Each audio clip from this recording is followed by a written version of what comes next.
त्रेता युग के अंत में जब पृथ्वी पर धर्म की ज्योति मंद पड़ने लगी, एक भयानक असुर जन्मा, कालसुर।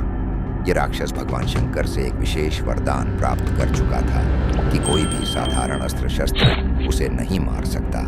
इस वरदान के अहंकार में कालसुर ने अपने मायावी मंत्रों से मृतकों को पुनर्जीवित करने की शक्ति प्राप्त कर ली। अब वह हर युद्ध में मरे हुए योद्धाओं को अपनी सेना में बदलने लगा, जिससे उसका आतंक बढ़ता गया। कालसुर ने शमशान भूमि को अपनी नगरी बना लिया, जहां से वह अपने असुरों को नियंत्रित करता था। उसने देवताओं के भक्तों पर अत्याचार करना शुरू कर दिया, मंदिरों को नष्ट करने लगा और ऋषियों की तपस्या को भंग करने लगा। महाकाल का आह्वान जब उज्जैनी नगरी में कालसुर के आतंक का साया पड़ा, वहां के गणपति ऋषि ने महादेव का आह्वान किया। उन्होंने घोर तपस्या की और अपने रक्त से एक त्रिशूल बनाकर भगवान शिव को अर्पित किया। अचानक आसमान में घनघोर बादल छा गए, बिजली की गड़गड़ाहट हुई और धरती से एक दिव्य ज्वाला प्रकट हुई। वह कोई और नहीं, स्वयं महाकाल थे। महाकाल बनाम कालसुर। प्रलयंकारी युद्ध कालसुर को जब पता चला कि महाकाल स्वयं उसे रोकने आ रहे हैं, तो वह हंस पड़ा।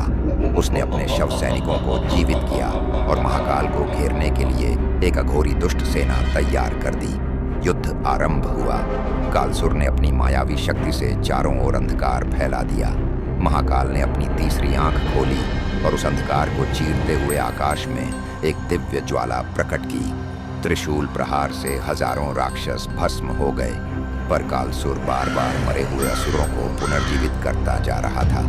अब महाकाल ने क्रोध में आकर अपना सबसे भयानक रूप धारण किया, काल भैरव। उन्होंने अपना त्रिशूल आकाश में उछाला और बोले, हे अधर्मी, अब तेरा अंत होगा।